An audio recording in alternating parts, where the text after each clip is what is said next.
सरकाराकडल्यान भरपूर आर्थिक मदत घेता, बऱ्यापैकी प्रसिद्धी घेता स्वता खातीर आनी प्रत्यक्षान काम हें फक्त पेपरांचेर आनी बुकाचेर आसता।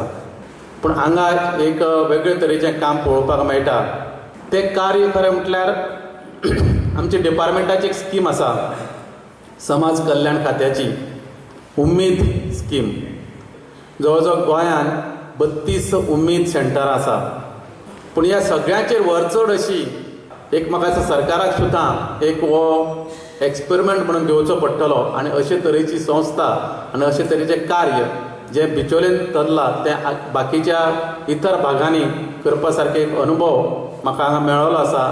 ह्या संस्थेचे अशेंच दुसरे कडेन आनी जर तुमी करीत जाल्यार म्हाका दिसता तेजो एक तुमी गोंयचे एक अशें एक जातले की खऱ्या अर्थान एक गोंयान एक वेगळी ज्येष्ठ नागरिका खातीर एक दिशा मेळटली अशें म्हाका दिसता।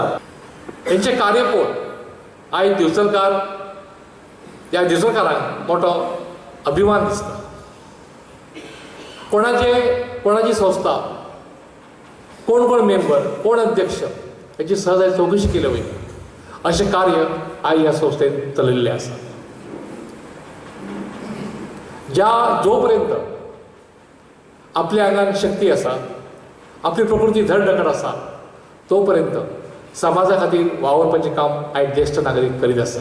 हांव तुमकां एक आश्वासन दिता हांगासर की येता ते नोव्हेंबरान आमचे बिचोली नगरपालिकेचे बजेट जातले आनी त्या बजेटान म्हणटा ते सिनियर सिटीजन वेलफेअर फंड म्हणून ताका 1 लाखाचो निधीचो प्रोविजन करून ह्या फंडा हो म्हणटा फंड म्हणटा तो म्हणटा एप्रील मे म्हयन्यान म्हणटा तो प्रत्येक वर्साक हेचेर म्हणटा तो बाबा सावयकर सेवा प्रतिश्ठान हांकां दिलो वयतलो हेची हांव तुमकां एक ग्वाही दिता हेचेर।